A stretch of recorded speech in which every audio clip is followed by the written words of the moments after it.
welcome to Atari Bytes, the show where we take a bite out of the story within a classic Atari 2600 game and see if that story bites us back. My name is Bill, this is episode 316. Thanks for listening. Welcome back, everybody. I have played, in the course of this podcast, 10 times more Atari games than I did when I was a kid, and Atari was a real-time thing concurrent with my growing up. I had about 30 games, I think exactly 30, in my little collection.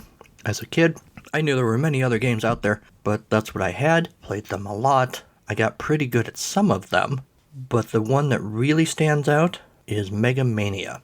And I bring that up because as I'm recording this, it is the 40th anniversary of Mega Mania. Steve Cartwright's Atari Activision game from 1982 is now 40 years old. According to the Atari Wiki, it was actually published in 82, took 6 months to develop, and 3 months to fine-tune before being released for the 5200 and 8-bit family in 83. Anyone who scored above 45,000 points could send Activision a picture of their screen and become an official Mega Maniac, and they would get an official Mega Maniac emblem. I actually did this.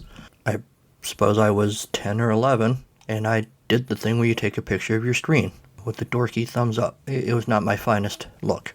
I had my MASH t-shirt and my long, straight hair with a little bit of wave in it, much browner than it is now. And I sent it off, and I believe I did get a Mega Maniac emblem, though sadly I don't know where it is now. Mega Mania was the game that I would play, and people would actually leave the room, or just flat out refuse to play it with me, because they knew they weren't going to get a turn. There were other games I was good at, but Mega Mania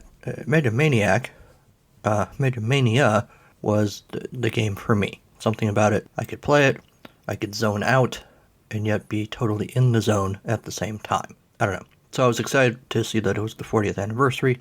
Happy 40th anniversary, Mega Mania. I think I might go play some later today in honor of this, what for me was an awesome game. Anyway, I got distracted there. How are all of you? What's new? How's life? What are you appreciating the 40th anniversary of? This, by the way, is the 4th episode since I survived COVID. I'm still alive, although I did make an effort this week, as I'm recording, to change that. If you follow me on social media, which you can do at Atari Bytes on Twitter, or on the Atari Bytes Facebook page, or on Instagram, you know that I had a little bit of a tumble this week. I was walking to the parking lot at my day job. I had dress shoes on with just a little bit of a heel, and there was a pretty decent crack in the parking lot. I had my big briefcase. I slipped in the crack, tumbled forward. Momentum sort of carried me down. I couldn't straighten out. Smacked right into the pavement with my face and my knees. My knees are all skinned up. A busted lip. My nose is all purple right now. I didn't break anything, happily. My teeth are fine. My nose isn't broken, but I got a nasty cut on the bridge of my nose from my glasses, and like I said, it's big and bruised, and everything on my face hurts right now. But I am powering through to record this podcast because that's how much I like you. I did not, on social media, share a picture of my injuries, although there were suggestions that I should. I wouldn't do that to you. The internet has some standards for how disgusted they want to be with an image, and I don't want to test those standards. What else? Oh, we heard again from Kim Slauson, listener, friend of the show. You'll recall last episode, I read a couple of tweets from him, I think about Mad Mike Hughes. And when I was talking about his comments, I sort of half speculated, kind of in the back of my mind, worrying that Kim Slauson maybe isn't a real person, even though I've interacted with him before. His profile picture on Twitter is just the egg that Twitter assigns you. And so that makes me kind of worried that, okay, is he hiding something? Is he not a real dude? What is going on exactly? So after that episode came out, he responded. He said, "The egg in my profile is actually one laid by my chicken years ago." And then he links to that photo. I felt it was a good tongue-in-cheek stand-in for the Twitter new user image. It has egg freckles. No confusion with @egg_freckles intended. I didn't notice it, but yes, it is not the same egg. I hate to say all eggs look alike. No offense, eggs. But yeah, now that I look closer at it, it is indeed not the same egg. I'm certainly glad we cleared that up. Turns out, there is a dude on Twitter with the handle @egg_freckles. Just a guy in his Newton egg freckles at bsd.network. Dude's name is Thomas Brand. Alright? If you happen to be listening, seems unlikely, but if you are, hi, at Egg Freckles. We've learned a lot today. For one, I owe an apology to Kim Slauson, although he misled me, so maybe he owes an apology to me. I don't know, but I'm happy we cleared up that mystery. I can relax now on social media. There is nothing to get stressed out about on social media now that that issue has been cleared up.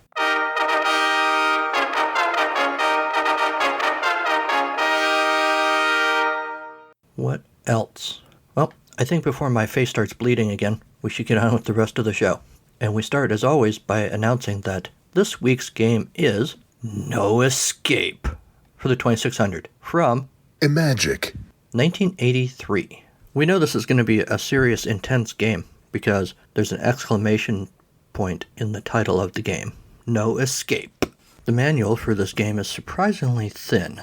There's not a whole lot to it until you realize there's not a whole lot to the game either.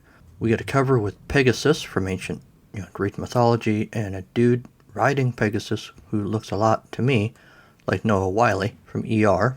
Dude holding a sword. This, of course, is supposed to be Jason, as in Jason and the Argonauts. We're told that Jason has taken the Golden Fleece. The gods of Olympus are not pleased. They wish to test this proud mortal. Jason wakes to find himself imprisoned in the temple of Aphrodite. Frenzied furies flash overhead. Armed only with stones he finds on the temple floor, the resourceful Jason must pit his wiles against these cunning menaces. I don't know. I don't feel like they used the word wiles correctly. Wiles, I think, has sort of a negative connotation, right? Usually you hear it like the femme fatale in a movie using her wiles to seduce the hero, or something like that. Jason's supposed to be the hero. I don't know. It's bugging me. We'll try to press on. The gods think Jason is doomed, but Aphrodite dislikes having her sacred temple used as a prison. She sacredly aids Jason by giving him great strength. Each stone Jason throws can now reach the roof of the temple and knock a brick free. These sacred bricks destroy any fury they strike. But beware, proud mortal, the goddess warns. Should your aim fail and a stone strike a fury directly, he will divide and become doubly dangerous. So, that's the game, basically. There's a roof on this temple. You're down on the floor. The roof basically is a rainbow-colored breakout wall. There are pillars on either side, basically the walls of the temple. There's this line of furies, I guess, coming down at you in a vertical line, not a horizontal line, which is an odd way if I'm an attacking force for me to attack, but whatever. You're armed with a bunch of stones, and you're really strong, so you can chuck these stones all the way to the roof. You can't hit the furies with them, which is what I did the first time I sat down with this game without reading the instructions, and was struck by how it's kind of cool that when you hit the bad guy, he splits in half and disappears. At first I thought I was killing all these bad guys, but then I realized, no, they're coming back. And I decided, maybe I should look at the manual. And then I figured out what was going on. So you throw the stones at the temple roof and it breaks little pieces out like in Breakout. I don't really know what the point of that is, honestly, because once you have destroyed all the furies on the screen, even if the wall is not completely broken, the level ends and you get another wave of furies. You have to avoid the furies' fire because they're throwing things at you, and you have to avoid the falling bricks or you'll lose a life. Keep an eye on your timeline, which is at the bottom of the screen. When it turns black, the game ends. Destroy all the furies and move on to the next temple.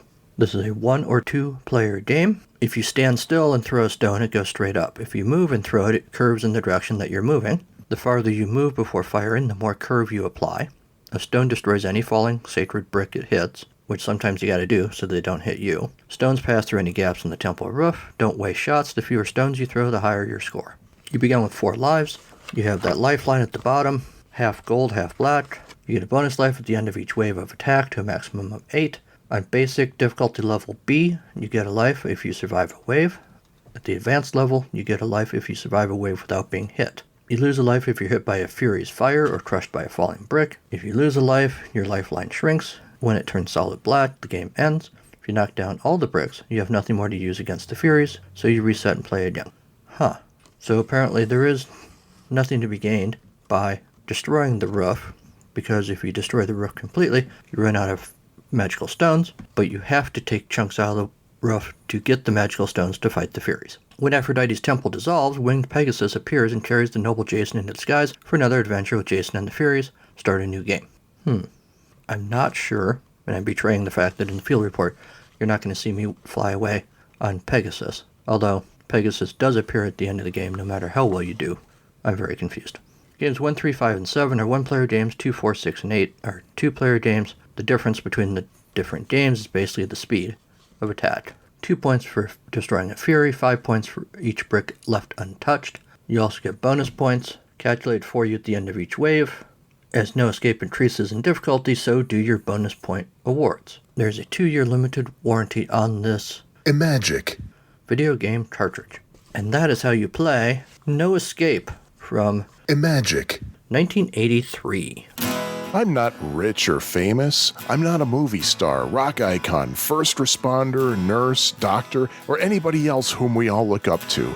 I'm just a schnook. Just like Bill, I love to tell stories.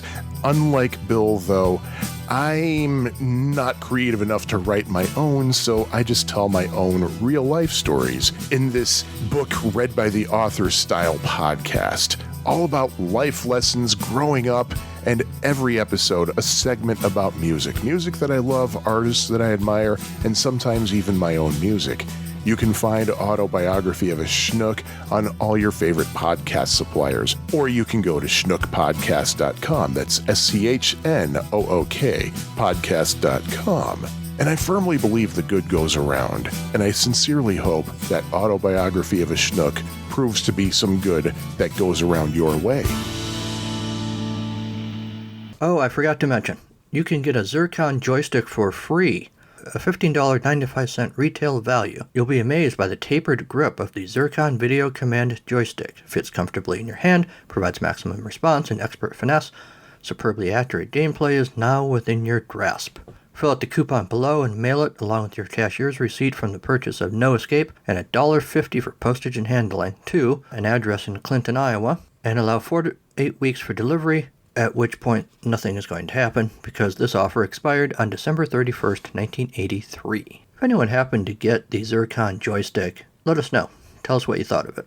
If you still have it, take a picture of it. I'm looking at a picture of this thing. It kind of looks like, well, honestly, the first thing that came to mind was a can of shaving cream because it's a long cylinder with thing attached to the top that kind of sort of looks like a nozzle on a can of shaving cream. So I fail to see how this is going to be a good tool to play video games, but maybe it was. It was free, for goodness sakes, except for the $1.50 postage.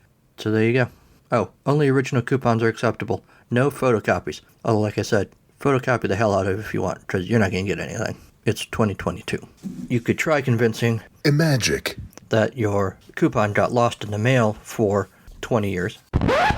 For 40 years, but I don't think that's going to fly. If it does, though, let me know, and I will get a stamp and $1.50. I'll ask my wife. Maybe she'll give me $1.50.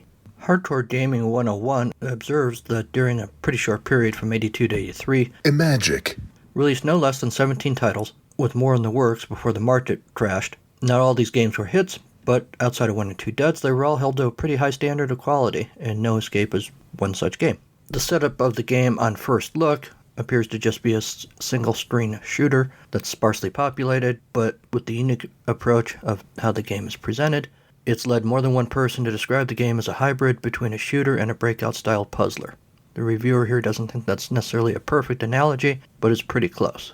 It has a completely different feel to any other shooter from that time, or any other shooter since. They really like the pacing as well. No Escape is about as deliberately slow and methodical as you can get, owing perhaps to the fact that it's not a port of an arcade game, and doesn't need to be quick and dirty. Concentration and precision are the key. HonestGamers.com observes that the game starts kind of slow, with the wave after wave increasing in intensity and pace. I found myself playing session after session, hopelessly addicted to something so archaic, so simplistic. The furious pace and wicked challenge kept things interesting, and the peculiar enemy designs piqued my interest. No Escape didn't fully change my mind on obscure Atari 2600 games, but did make me realize that there are some great ones out there, and all I had to do was dig. In Greek mythology, the golden fleece is the fleece of the golden-wooled winged ram, Chrysomelos, which I'm sure I'm mispronouncing, that rescued Phrixus and brought him to Cocos, where Phrixus then sacrificed it to Zeus. Phrixus gives the fleece to King Aeetes, who kept it in a secret grove, whence Jason and the Argonauts stole it with the help of Medea, Aeetes' daughter. The fleece is a symbol of authority and kingship. Jason and his crew of Argonauts set out on a quest for the fleece by order of King Peleus, in order to place Jason rightfully on the throne of Locus, in Thessaly. Through the help of Medea, they acquire the golden fleece. The story originated in the time of Homer, the 8th century BC, and survives in various forms. One of these forms is, of course, the iconic Jason the Argonauts, a film from 1963 distributed by Columbia Pictures, directed by Don Chaffee, starring Todd Armstrong, Nancy Kovac, Honor Blackman, and Gary Raymond. The film was made in collaboration with stop-motion animation master Ray Harryhausen and is known for various legendary creatures, notably the iconic fight scene featuring 7 skeletons. Certainly I've heard of the movie, and I've seen bits and pieces. I don't know if I've ever sat down and watched the whole thing in one sitting. I might have to do that. If anyone has watched the movie and has thoughts about it, let me know. Alright, after the break, there's no escape from the rest of this show.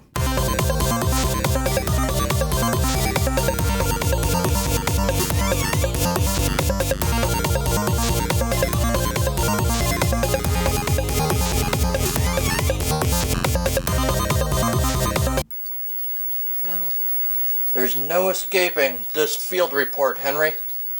Because we're playing a game called No Escape. We have a black screen. We have my score from the last game I played. Don't get too jealous, but I got 1,104 points.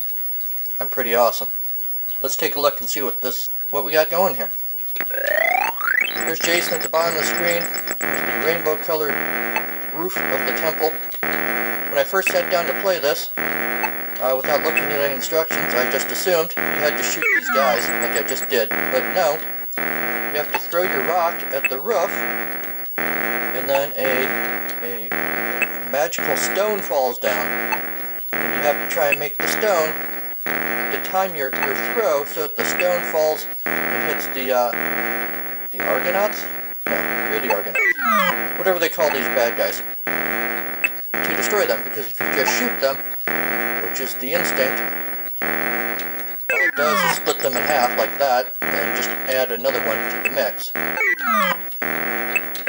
Oops. Sometimes I forget and shoot them. I guess it looks like a temple. You got the columns on either side. I doubt that the ancient Greeks had rainbow-colored roofs, but you know. Oops.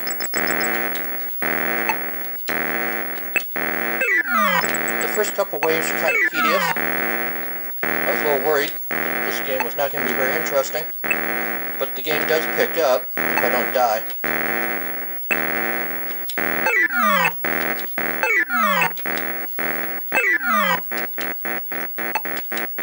You can tell because now the music is pulsing a little harder.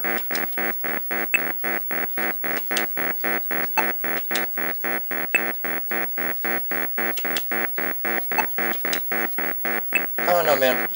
I get that Athena, or whoever, was trying to help Jason by giving him the super strength so that he could throw these stones and hit the roof that would cause bricks to fall down and hit the bad guys and destroy them. But couldn't she have just made it so that you could use your strength to kill the bad guys? Seems like a more direct route, but who am I to question the ancient Greek gods?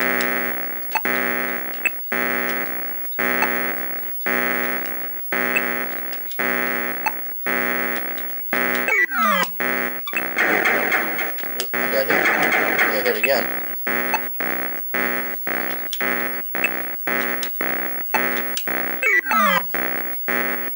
What do you think, Henry? Henry has no opinion about this. Do you study any Greek mythology in school, Henry?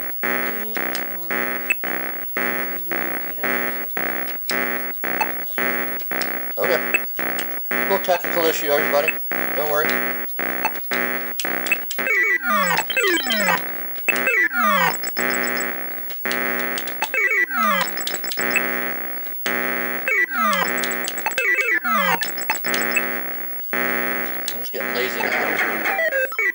Aw, man.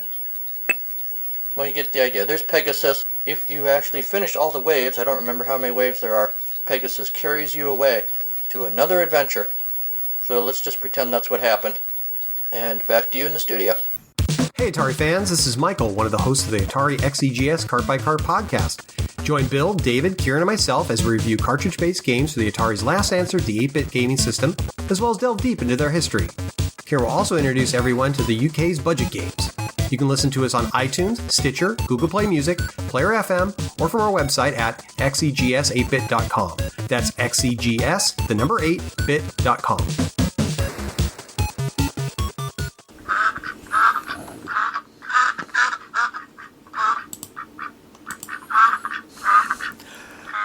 Second Duck on the Right and Other Very Short Stories is my new short story collection. Duck con artists, zombies, things on fire, supervillain angst, and a future without poop are just a few of the topics in these stories. Also the occasional really bad poem. Waddle on over to your favorite bookseller or swim downstream to my website, carnivalofgleecreations.com, for more information. Insert quacking up joke here.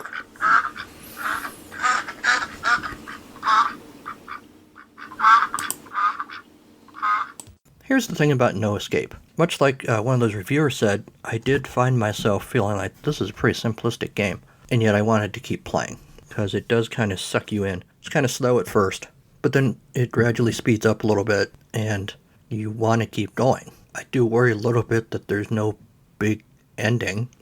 It just kind of goes and goes until it's done going. You run out of lives. It would be nice if there was some sort of big payoff for destroying the brick roof.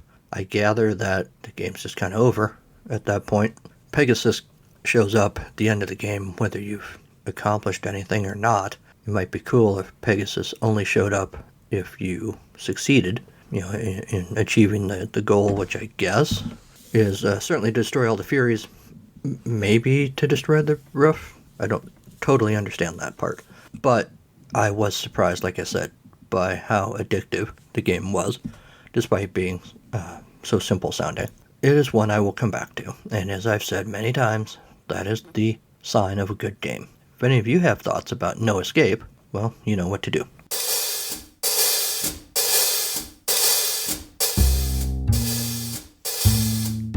It's story time on Atari Bytes. Yes, it's story time with Bill. I did something a little different with the story this episode. I wrote it as a play. It is certainly an unfinished play, but it is written in script form, complete with stage directions. I don't know how this is going to work. I know that it's not completely finished. It needs some work. If I were to finish it later, which, let's be honest, I probably won't. But for some reason, the story was coming to me in this format. So I happen to be someone who likes reading plays, even if it's a show I've never seen. I don't know if any of you are either. If you are, this might be for you. If you're not, sorry. Listen, and you might enjoy it. You don't even have to read, you just have to listen. So here we go.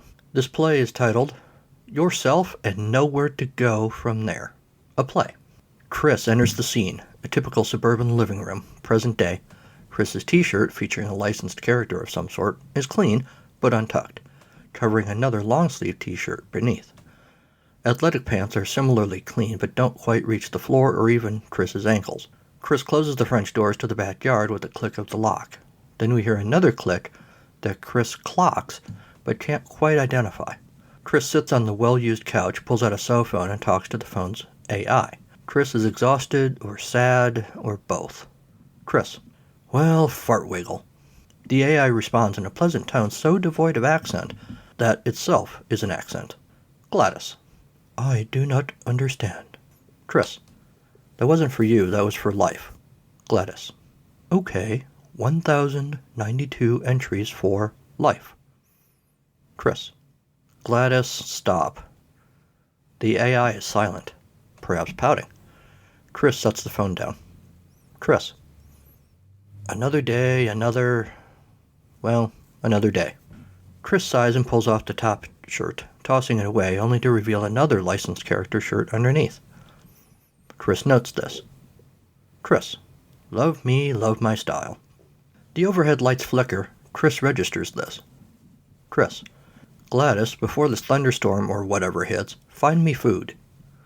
Gladys. Okay. Searching. Okay. Here are fools.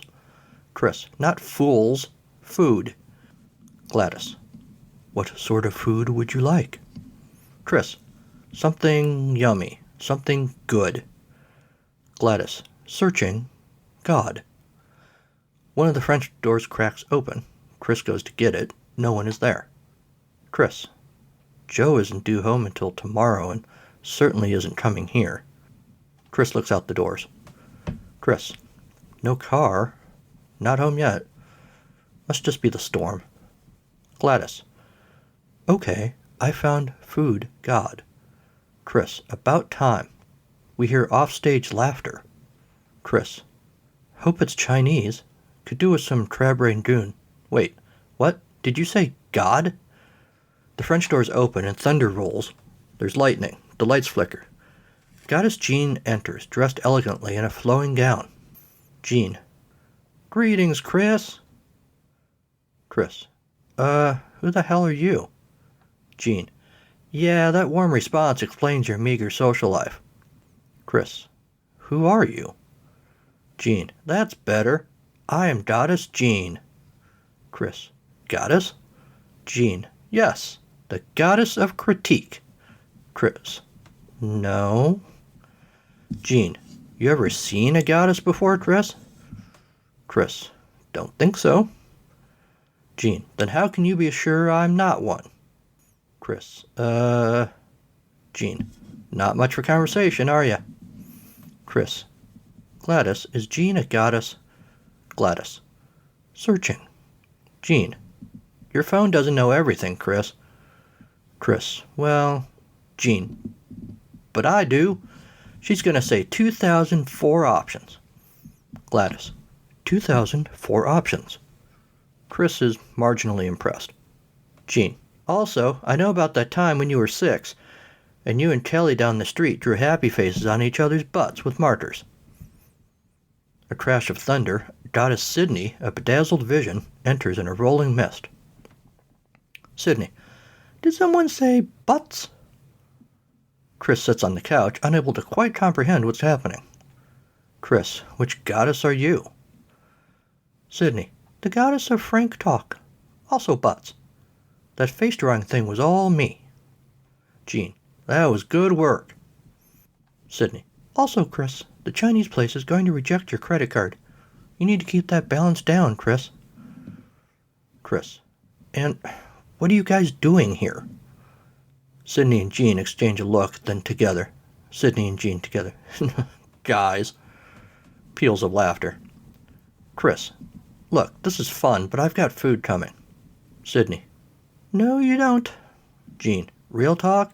You could stand to lose a few. Chris. Excuse me?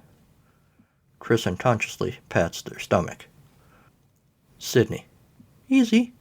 Easy. I like Chris. Jean. I like Chris too. Sydney. But does Chris like Chris? Jean is carefully considering this. Jean. Does Chris like Chris too much? Sydney. Maybe. And does Chris like Chris the right way? The two goddesses look deep into Chris's eyes. Then they look at each other, nodding in confirmation. Chris is nervous. A couple beats of awkward silence. Chris. So, are you here to sex me up for eternity? Sexually? Much laughter at this. Jean. You can take care of that yourself, Chris. Chris. Sydney. Favorite song, Chris? Chris. What? Sweet Child of Mine. Jean. Actual favorite song, Chris. Chris. What do you mean? Jean. It's Let It Go from Frozen, isn't it, Chris? Chris. There's nothing wrong with that. Sydney. No, but lying about it is a problem. Strike that. No, but lying about it is a problem. Jean. Football or basketball? Chris. Football. Jean. Liar. You couldn't care less about any sport. Sydney. Pineapple on pizza, yes or no? Chris. No way. Gene, wrong. You love it. Sydney, stop lying to us, Chris. Gene, stop lying to yourself, Chris. Sydney, before you can like something, Gene, or someone. Sydney, you have to like yourself. Might as well. There's nowhere else to go. Gene, we done here? Sydney, yeah. You're not going to make us come back, are you, Chris? Chris, definitely not. Sydney and Gene disappear in magician-style smoke. Chris dials a number, speaks into the phone. Chris, hey, Jerry, it's me. Sorry about what I said. You free Saturday? Cool. See you then. He hangs up. Chris, I'm still hungry, though. Gladys, searching the many possibilities.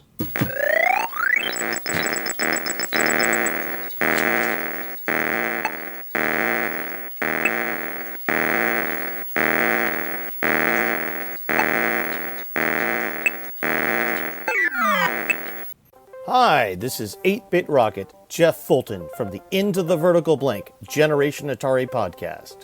And you are listening to the incomparable William Pepper and his wonderful stories of the game within a game on the Atari Bytes podcast. When you are done here, come visit us in the Vertical Blank. Now, back to Bill. And that's our show. As I was reading the this month's story or play, I was trying to decide if it worked as a format for the story on the podcast. I don't know. Let me think about it. If you guys have thoughts about it, if you really hate it, maybe I'll never do it again. If you really don't hate it, maybe I will. Thanks to Kevin McLeod at Incompetech.com for Creative Commons use of his songs Reformat, Take a Chance, and Pinball Spring. Thanks to Sean Courtney for the Storytime theme. Can't escape your love for this show? Head on over to Apple Podcasts and leave a 5-star review. Email the show at AtariBytes2016@gmail.com. Like the show on our Facebook page, follow the show on Twitter at AtariBytes, or follow me personally at Carnival of Glee. And do check us out on Instagram. You can also call us too, but I'm never going to answer the phone. 563-265-1978 is where you can go to leave a voicemail about pretty much anything, and I would probably play it on the show. Thanks also to my Patreon supporters. You can be one. If you go to patreon.com and look for the Atari Bytes page over there, you can provide a little support to the show, help keep the lights on here in the podcast studio, and join an exclusive club of other supporters who have my eternal gratitude. Michael Tyler, Jose Cazeta, Sean Courtney, M. West, Jeremy L., Mark Super, Jim Goebel, and Robert Ferguson are all spiffin' quality folks. And so are you, so head on over to the Patreon and prove it. Alright, we're about out of here. All that's left is to tell you, next time on Atari Bytes, we're playing a game called Airlock for the 2600, which I know nothing about, except that it brings to mind the scene from every sci-fi movie ever set in space, where somebody gets caught in the airlock of the space station or the spaceship or something, and somebody sacrifices themselves to get blown out of the airlock with the monster, or something to that effect. I have no idea if that's what this game is, but that's what comes to mind. If you guys have thoughts about Airlock, because you actually do know something more about this than I do at this point, please share those thoughts and I will share them in turn on the show. That's how thought sharing works. And also, of course, until next time, go play some old games. They've missed you.